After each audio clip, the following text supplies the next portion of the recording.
Sleepers / Undervalued. Undervalued. Nate over here, Dustin right here.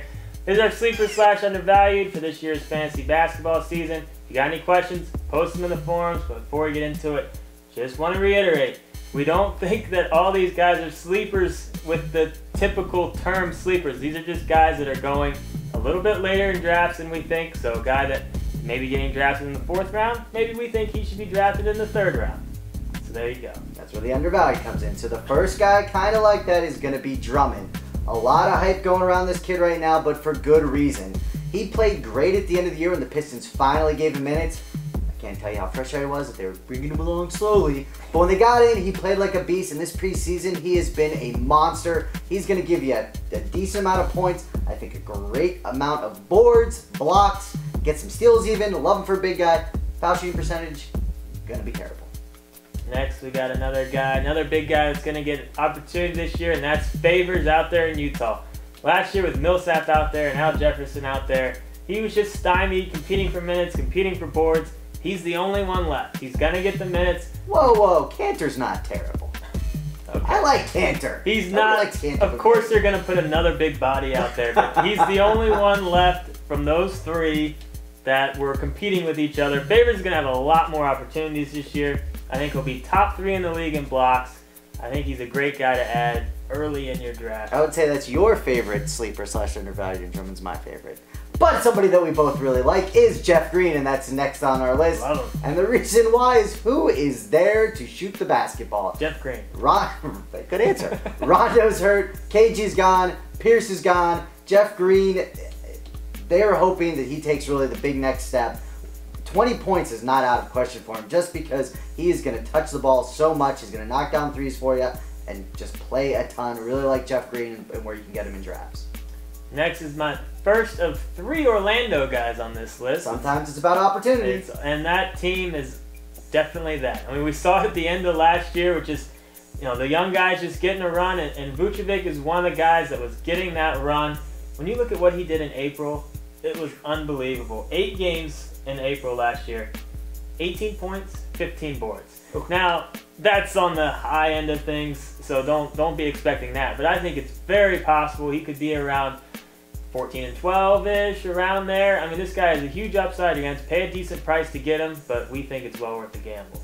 My next guy's Bledsoe, and he's out in Phoenix now, so he's no longer on the Clippers behind Chris Paul's shadow. When Bledsoe got in, he just does so much. You got to love him for that reason. He's going to score. He gets a decent amount of boards for being a little guy. Assists, steals, even blocks. He's a guy that really fills up the stat sheet, and that's what you can't just always look just at scoring in fantasy. It's the guys that do it across the board, and he's one of them. I think he's getting 30-plus minutes a game. Really like Bledsoe to have a breakout year. Next is another Orlando guy, and that's Victor Oladipo. It's their rookie out there. I mean, the writing's on the wall that Jameer Nelson is on the way out at some point, and a lot of that is going to determine if Oladipo can be kind of the point guard for them. They're trying to make that work, so we'll see how that happens. But he's a guy, not necessarily your prototypical point guard, but he is a guy with a lot of talent. He averaged over 6 boards a game in college, so you gotta like that as far as maybe being one of those Russell Westbrook type point guards. But he's going to get an opportunity to show us what he can do in Orlando. And again, a lot of times it's just as much about opportunity as it is skill. And in his case, I think he has both. Rookie of the year, guaranteed. Ooh, guaranteed. Guaranteeing it. The next one is an MVP of this year's Summer League, and that's Valanciunas for the Toronto Raptors. The big man, the overseas guy, was just a monster in the Summer League. I loved watching him, grabbing a ton of rebounds, and has a decent low post game actually. Clearly, it's a little bit tougher competition, not in Summer League, but where you can get him in the draft, really like this guy. A lot of upside, certainly can be a double-double guy. Deion Waiters is the next guy. A lot like Orlando, Cleveland is rebuilding right now as well. They're going to give their young guys minutes, and Waiters is one of their best young players. This guy is not going to do a ton more than score, but he's going to be a great point specialist for you that you can get in kind of the mid to late rounds-ish. I mean, he's still going to go late enough just because of his lack of stuff that he does, but he could be a great point specialist for you. Alright, the next guy I'm talking about is a guy that Dustin really loves, that I'm not a huge fan of.